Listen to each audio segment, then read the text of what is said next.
Las exposiciones, escenas de pudor y liviandad y Gaumont serán nuestros temas principales en este episodio. Bienvenidos a Cinemanet. El cine se ve, pero también se escucha. Cinemanet. Con Carlos del Río, Enrique Figueroa, María Ramírez, Diana Gómez y Roberto Ortiz. Cine y más cine. Bienvenidos. Cinemanet. @Cinemanet en Twitter, facebook.com/Cinemanet, Cinemanet1 en Instagram y Cinemanet1 en YouTube son nuestras redes sociales. Yo soy Carlos del Río, les doy la más cordial bienvenida. Lo hago a nombre de Paulina Villavicencio, nuestra productora general, y del equipo Cinemanet. Hoy me da mucho gusto darle el saludo a Roberto Ortiz. ¿Cómo estás, Roberto? Pues con el gusto de ver caras conocidas, pero una nueva cara que me parece muy importante destacar. Y ahorita lo vamos a presentar con mucho gusto. Antes, saludo a Enrique Figueroa Anaya. Mi estimado Charlie, Robert, gente que nos escucha, como siempre contento aquí de estar en un Cinemanet más. Muchas gracias. Pues hoy le damos una cordial bienvenida a los micrófonos de Cinemanet a Alberto Ruiz. Él es productor y conductor del podcast Cine Autopsias y nos va a ayudar con los temas que traemos en esta ocasión. Hola chicos, ¿cómo están? Muchas gracias por invitarme. Realmente estoy muy emocionado y muy honrado de estar aquí con ustedes en esta primera ocasión. Y sí, bueno, también por estarlos escuchando ya desde hace varios años, a mí también se me ocurrió la idea, me inspiraron para hacer este proyecto que tengo, que es Cine Autopsias, podcast de cine. Y ahí también me pueden encontrar a mí, a mi amiga, que es Julia Muñoz, con quien conduzco en todas las plataformas para escuchar podcast y también en YouTube. Y sí, menciona en YouTube así como Cine Autopsias. Así como está, Cine Autopsias es junto, Cine Autopsias. Estamos en YouTube, en iVoox, en iTunes, en Spotify, en casi todas las plataformas. En más plataformas que nosotros, Enrique. Bueno, pero ahí va nuestra 2T o no sé cómo llamarle. Ahí estamos tratando de ponernos al día. Ahorita con esas les cosas paso la receta secreta. Estupendo. Pues muchas gracias, Alberto. Una cosa que yo quería comentar, Enrique ya ha estado en tu programa. Tú y yo tenemos también, ¿no?, la invitación abierta. Estamos cuando tengamos alguna oportunidad, por supuesto que ahí estaremos. Muchas porque gracias. Hay un horario específico, ¿no? Y un día a la semana que grabas, entonces tenemos que cuadrar. Pero es interesante porque también queda registrado en video. Así es. Sí, tenemos además Cine Autopsias Radio, que hacemos todos los lunes en punto de las 13:30 horas en Radio Lex, que es una estación de radio por internet. Entonces, por supuesto que también están ahí invitados los lunes a la 1:30. Pero para el podcast, que es ese en video, ese nos podemos acomodar otros horarios, otros días para que establezcamos esta sinergia y compartamos el cine como lo han hecho ustedes ya próximamente en 1000 episodios. Ya casi, sí, estamos a punto. Sí. Estamos a punto. Entonces, ahí está Cine Autopsias para lo que ayude. Muchísimas gracias. Bueno, pues bienvenido. Gracias, Alberto. Carlos. Y Roberto, te cedo la palabra para empezar a hablar de estas exposiciones que has seleccionado para nosotros. Pues mira, ambas exposiciones tienen que ver con el cine, de una u otra manera. Escenas de pudor y liviandad, que es una exposición que se encuentra actualmente en el Museo del Estanquillo, deviene de un título que manejó como libro Carlos Monsiváis. De hecho, se habla de que esta exposición maneja fotografías de la colección privada de Carlos Monsiváis. Sin embargo, hay un antecedente que yo desconocía y que Alberto nos puede ilustrar muy bien a propósito de un antecedente que ya existía de estos materiales iconográficos. Sí, realmente fue una casualidad que yo me encontrara solo las fotografías que pertenecen a esta exposición en un rincón medio oscuro de la Biblioteca Central, la verdad. Hay varios, Tienes que ser más específico. Yo tengo por ahí un caminito para ir a comprar café, que es mi caminito, y ahí me lo encontré. Entonces son fotografías en gran tamaño, ¿no?, de Mimi Derba, de María Conesa, de María Teresa Montoya, en blanco y negro, por supuesto. Y a mí lo que más me llamó la atención fue, primero, un poco que estuvieran como en ese como rinconcito, que no estuvieran ocupando un lugar central en donde están las mesas o algo, porque sí me parece que son documentos importantes en el sentido en el que te dan la idea de qué era ser una actriz y una estrella en esa época. la ropa, las poses, la forma en la que las iluminaban, la mirada que ellas tenían en el momento de hacer estas sesiones fotográficas, que por supuesto digamos que son artificiales en el sentido de que saben que las están fotografiando, pero sí te dan la idea de una época, de qué era ser una estrella, realmente una estrella, y que la gente podía ver solamente en vivo además, porque era en los 1910, 1920 y poco tiempo, porque solo las veían durante el tiempo en el que hacían su performance, por decirlo de esta manera, su espectáculo, que cantaran, que bailaran, y a través de estas fotografías pues se congela en el tiempo, como es una fotografía, esa época. Sí, creo que dice algo muy interesante. Yo creo, una exposición que nos remite a, efectivamente, yo diría que es básicamente los años 10-20 de la primera mitad del siglo XX, donde a través de estas estrellas en el escenario teatral es que muchos espectadores podían de alguna manera cubrir sus sueños eróticos a través de estas mujeres. Ojo, estamos, al igual que el cine de principios del siglo XX, ante otro tipo de físico femenino, y bueno, pero ahí están estas mujeres que lograron cubrir una época y que realmente fueron muy importantes.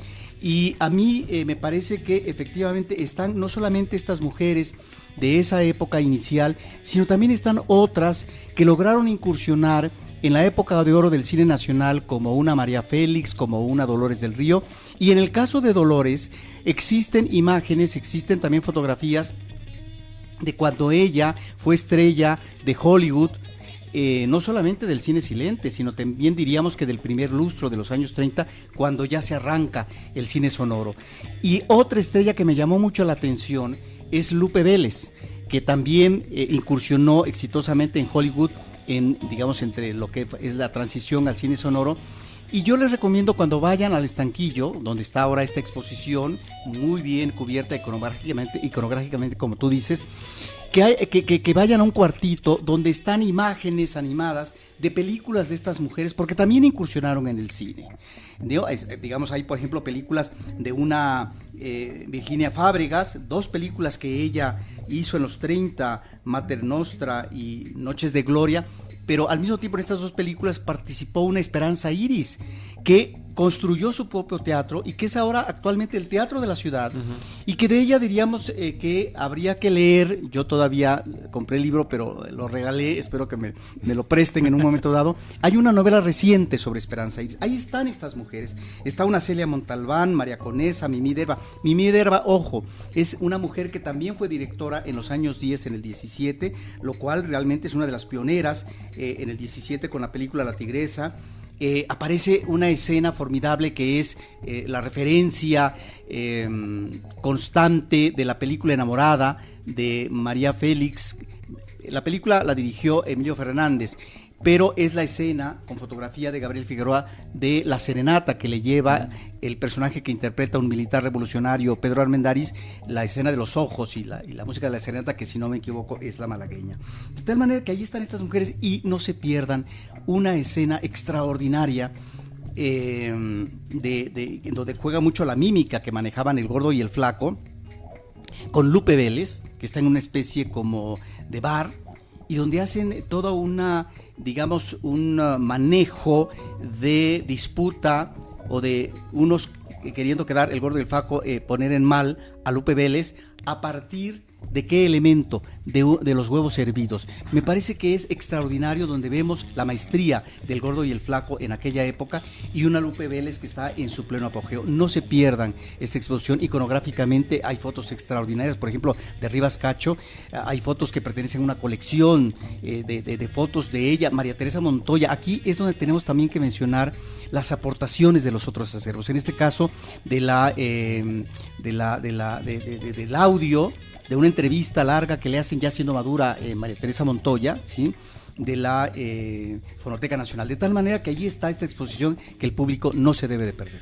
¿Algún comentario adicional, Alberto? Sí, fíjate que ahorita, remitiendo un poco al nombre de la exposición, que es Escenas de Pudor y Liviandad, estaba leyendo en la mañana los primeros 3-4 capítulos del libro de Buñuel, Mi Último Suspiro, donde habla de su infancia en Calanda y todo esto, y justo decía, bueno, es que lo que más teníamos cerca del sexo opuesto, eran unas revistas en donde las mujeres mostraban el tobillo y estaban medio escotadas, ¿no? Y para nosotros eso ya era wow, casi como ver una mujer desnuda.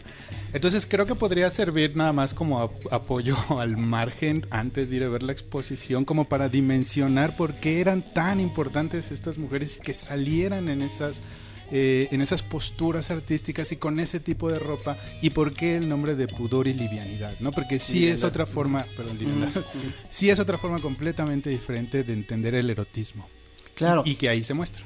Sí, y el propio libro de Monsiváis, ¿no? Que son los ensayos que dan nombre a la exposición, y también la oportunidad de acercarse a ver estos extractos de películas que bien menciona Robert, ahora que acaba de ser el Festival de Cannes. Pues el año pasado estuvo Enamorada presentándose en el Festival de Cannes.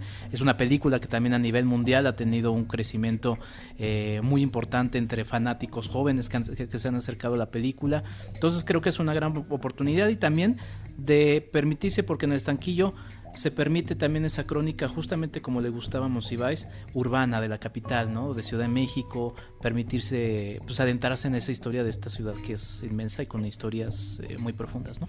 Y a propósito, nada más para terminar, del ámbito citadino que registraba en sus ensayos Monsiváis, de Cannes, que lo mencionas, y al mismo tiempo de Buñuel, que mencionaste tú, Alberto, resulta que este año en el Festival de Cannes se presentó una película central urbana de Buñuel, que es Los Olvidados, de 1950, que es una película restaurada, y la propuesta vino por parte de uno de los ex compañeros de Cineteca Nacional que digamos, lograron hacer la restauración con ¿cómo se llama?, en Italia, y finalmente la presentaron en el Festival de Cannes. No, bueno, sensacional. El Museo del Estanquillo está en Isabel la Católica número 26, en el Centro Histórico de la Ciudad de México, y la exposición, estamos grabando este podcast en mayo del 2019, estará hasta el 15 de septiembre del 2019 y es con entrada libre, además, lo cual me parece que es importante mencionar. Abre de miércoles a lunes de 10 a 18 horas, es el horario que tiene esta exposición, como mencionaron, pues con el título del libro de Carlos Monsiváis, Escenas de pudor y liviandad. Ahí lo tenemos. Roberto Ortiz, el otro tema, y Enrique Figueroa Anaya, que había que comentar, es esta exposición sobre Gaumont que continúa en la Cineteca Nacional. Exactamente, se llama Gaumont desde que existe el cine. Es la nueva exposición en la Galería de Cineteca Nacional. Es una exposición que propone, justamente como el nombre nos lo indica, un recorrido por la historia también del cine, sí de la compañía cinematográfica Gaumont, sí del personaje León Gaumont, que nace en 1864, se vuelve en una de las figuras principales de la historia del cine, pero pues básicamente también es un recorrido por la historia del cine, porque ha estado presente hasta nuestros días todavía la compañía Gaumont. No sé si ya se acabó Narcos, continúa Narcos, pero acaba de ser la verdad es que ahí sí no he visto nada de Narcos, pero bueno. ¿De la serie? La serie Narcos. Entonces, sí. Es una compañía que tiene muchos años y un hombre que ha estado presente en la historia del cine.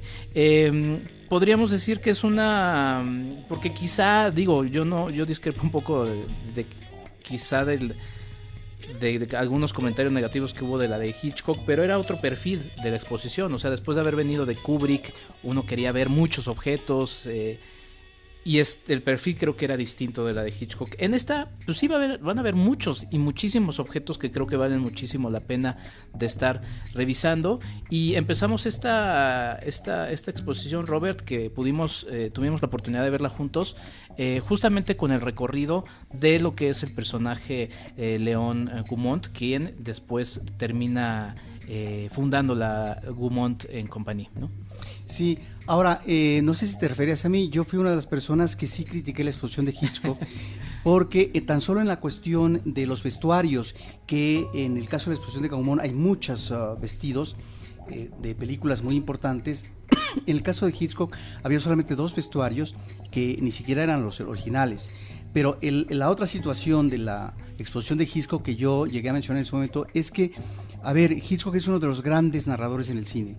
y creo que de eso vimos poco en la exposición, y me parece lamentable porque tuvo que reforzarse, tenía que haberse reforzado más esa situación. En el caso de Gaumont, yo creo que sí tenemos algunas situaciones atractivas, que es la de los objetos, donde están ahí precisamente muchos elementos, entre otros, en una línea del tiempo de la tecnología histórica, de los aparatos del cine que ellos, digamos, comenzaron a fabricar desde el principio. Pero al mismo tiempo, en el caso de los vestuarios, y que debemos agradecer la restauración de estos vestidos por parte de Renato Camarillo, un restaurador importante de este país, es que lo mismo vemos el vestido que se puso Ingrid Bergman en una película que se llama Elena y los hombres, de Jean Renoir, que otra película del mismo director, más o menos de esa época, que se llamó French Cancan, en donde vemos el vestuario de María Félix en esa película.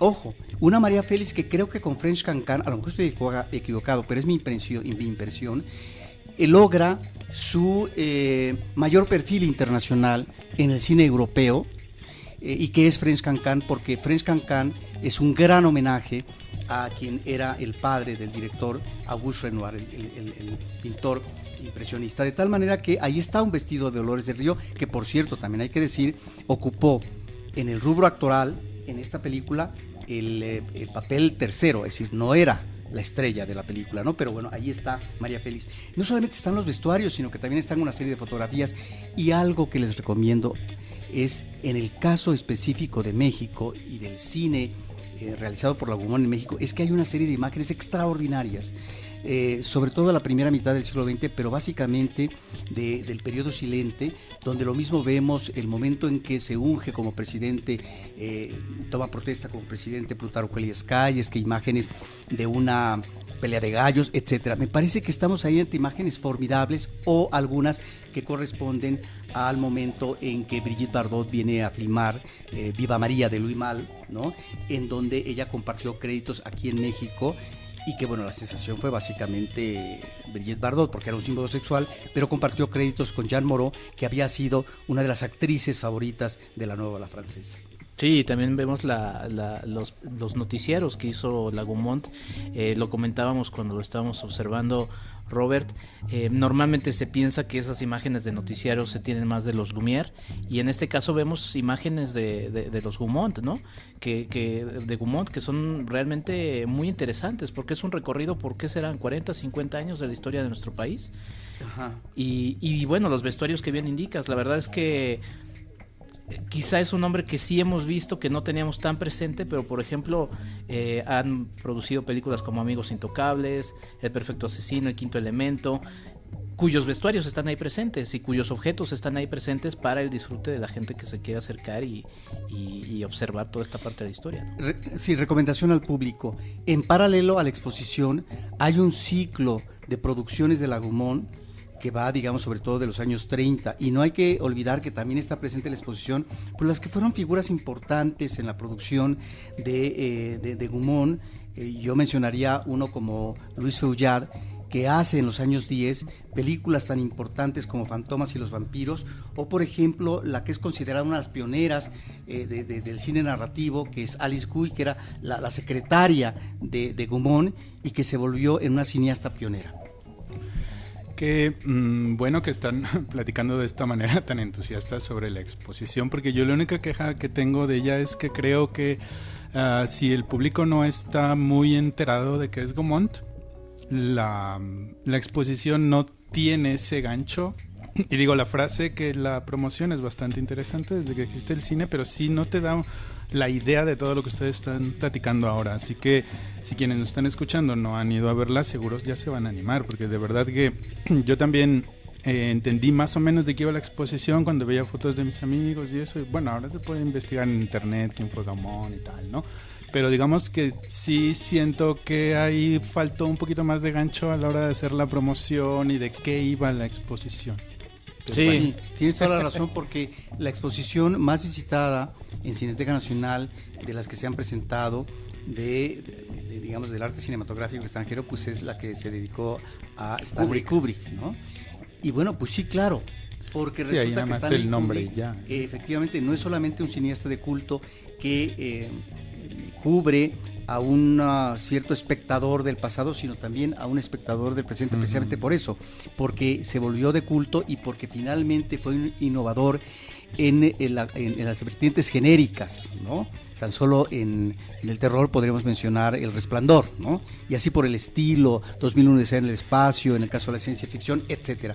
De tal manera que sí, tienes toda la razón, y por eso invitamos al público a que vea esta exposición, porque efectivamente es el cine. Sí. Y creo que finalmente si el público de Cineteca Nacional se contagia viendo películas de diferentes países, aquí está la oportunidad, como decía Enrique, de ver una historia que tiene que ver con la historia del cine francés. Sí, y hay una gran oportunidad para gente, académicos que quieran ir con sus alumnos, por ejemplo, de revisar. Échense en una vuelta y la verdad es que pueden revisar desde los objetos que están ahí, ¿no? Físicos que se han usado en la historia del cine, hasta, por ejemplo, quedarse viendo la parte de los noticieros y hacer una guía al respecto de eso, ¿no? O sobre el tema de producción. O sea, la verdad creo que es una exposición que da mucho. Sí creo también que la línea de tiempo es demasiado extensa, abarca mucho espacio de la exposición. Yo no conozco tanto en museografía, pero creo que pudo haber sido aprovechado de mejor manera. Y, por ejemplo, esas imágenes de los noticieros están presentadas en una pantalla más chica que un iPad. Yeah. Entonces, eso creo que pudo haber sido un poquito más extenso y quizá limitar a la línea de tiempo algo más dinámico. ¿De qué año a qué año va más o menos? Es una línea de tiempo muy, muy larga. La verdad es que vamos a subir algunas imágenes a Cinemanet, al Instagram, pero... Sí, bueno, se habla de 120 y tantos años de historia de Gaumont, sí. 18 vestuarios los que están ahí exhibidos, entre otros está uno que usa Chris Tucker en la película de El Quinto Elemento, ¿no? Que es muy atractivo, y uno de Natalie Portman de Leon, de esta película del asesino profesional, ¿no? Entonces, bueno, esa parte me parece que es interesante. Está acá. Aquí el tiempo... estamos mostrando en imagen. El tiempo para poder visitar esta exposición es menor que la que estábamos platicando de Escenas de Pudor y Liviandad. Esto está hasta el 30 de junio en la Cineteca Nacional, entonces, bueno, pues hay que aprovechar esta oportunidad de visitarla y contagiarse de este entusiasmo que nos traen Roberto y Enrique. Pero mira, Gaumont se funda a finales del siglo XIX. Sí, es lo que estoy viendo. Y sigue produciendo.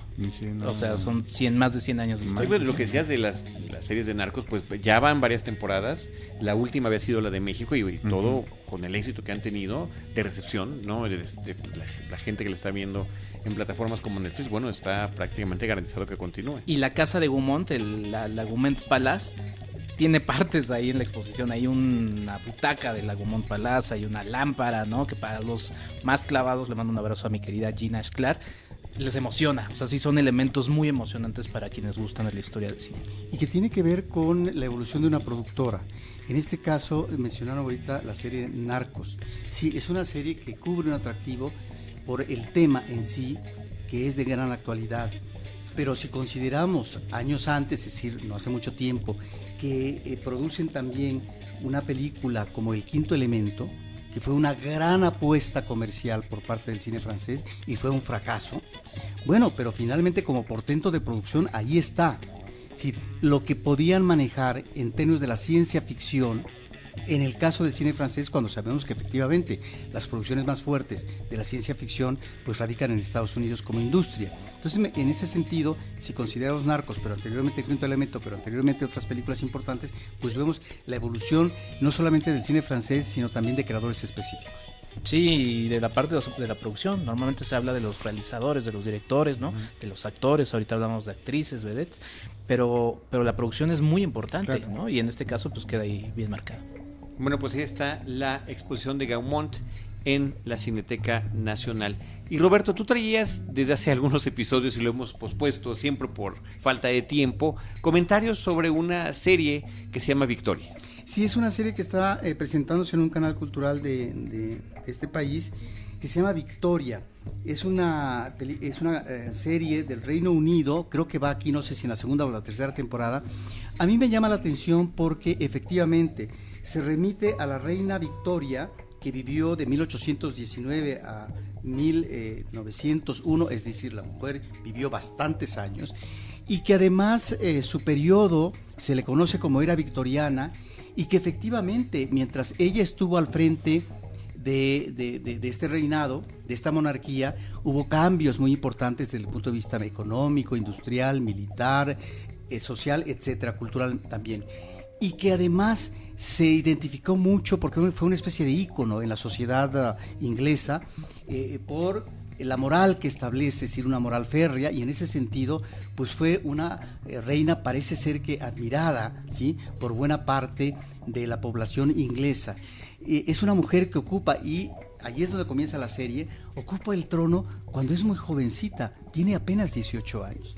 Es muy interesante ver tan solo aquí en esta parte inicial el tinglado del poder cuando quieren aprovecharse ciertos personajes, en tanto que piensan que pueden manipular a una mujer que no tiene la suficiente consistencia, y sin embargo pues su reinado fue un reinado muy fuerte.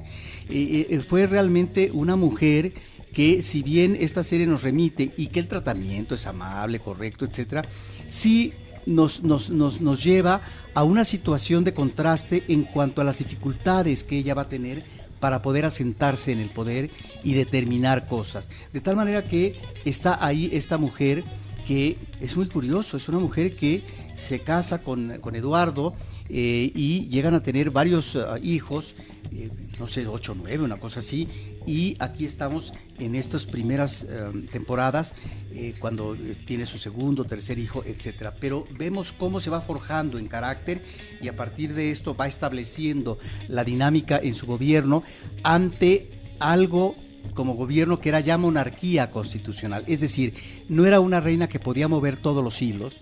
Sin embargo, sí incidió en el manejo del poder, sobre todo en cuanto a poder elegir y digamos poner algunos ministros que eran de su preferencia, ¿no?, para poder armar esto que digo que es el tinglado del poder y del gobierno. De tal manera que es muy interesante, y yo remitiría como la reina Victoria es un personaje que ha sido atractivo para el cine. Se han hecho como 5 o 8 películas aproximadamente, y en los últimos tiempos hay dos cintas que solamente quiero mencionar rápidamente. Una del 97, que es de John Madden, que es Mrs. Brown, que me parece que ahí está una gran actriz, una espléndida Judi Dench, que encarna el personaje de Victoria, y la película aborda la relación de la reina con un sirviente escocés que verdaderamente fue real y que se llamó John Brown, por eso se llama Mrs. Brown.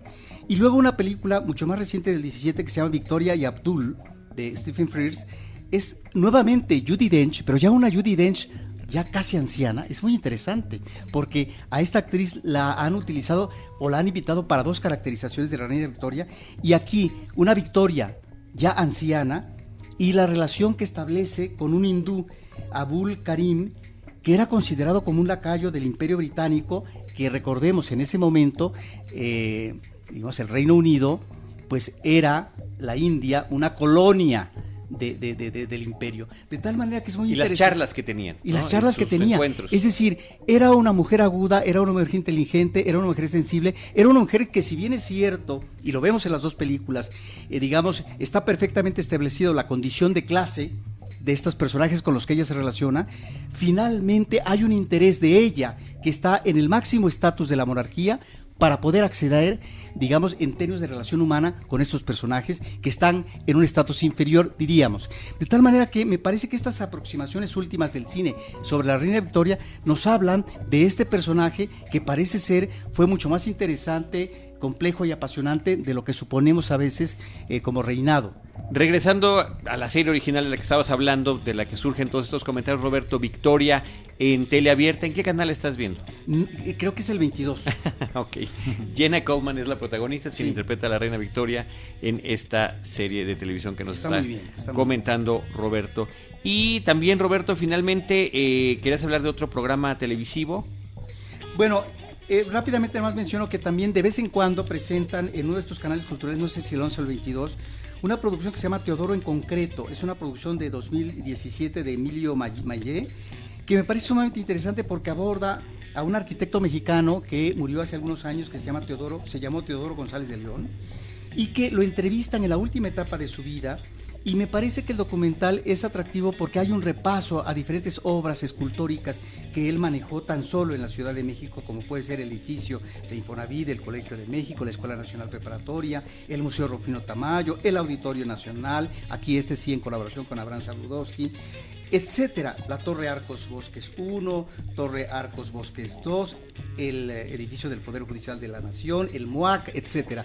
Es realmente un arquitecto central en lo que podríamos ser el diseño de determinados edificios de las últimas décadas, y me parece que sirve como recuento de su obra arquitectónica, y él ya digamos viejo, no solamente en México, sino también lo mismo en Europa que en Nueva York, haciendo recorrido en diferentes partes y hablando de sus preferencias, de sus gustos, por ejemplo, con la música, era un melómano, etcétera.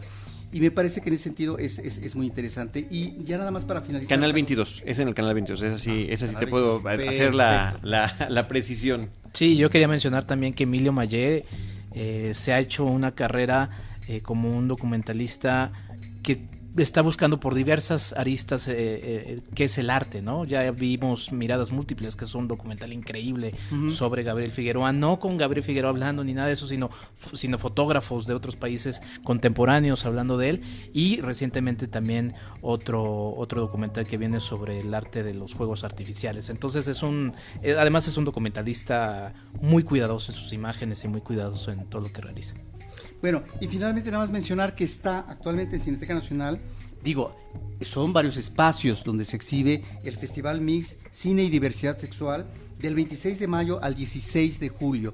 Y debo mencionar, yo platicaba con el director de este festival, y Arturo Castelán, y le preguntaba, bueno, que por cierto se ha entrevistado en Cinemanet, bueno, ¿qué películas así no me debo de perder? Y me menciona uno, no recuerdo el título, que es un documental sobre Montgomery Clift, un actor importante estadounidense que era homosexual, parece ser que durante muchos años se manejó en el closet, y que finalmente fue una presencia importantísima, que trabajó con grandes directores como Hitchcock, por ejemplo, de tal manera que ahí está el festival. Y yo he visto como 2 o 3 películas. Hay una serie de películas que seguramente ustedes ya han visto y que hemos comentado aquí en una sección específica del festival, que de una u otra manera abordan, a lo mejor, aunque sea tangencialmente, no como tema central, la homosexualidad, el lesbianismo, etcétera.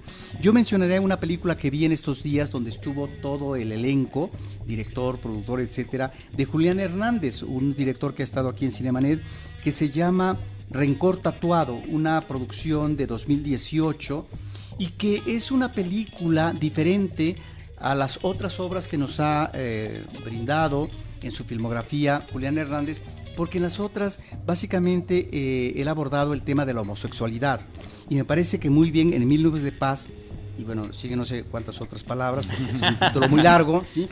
Él aborda ahí, y de manera muy fehaciente, la homosexualidad en el ámbito citadino marginal, lo cual me parece, digamos, estupendo.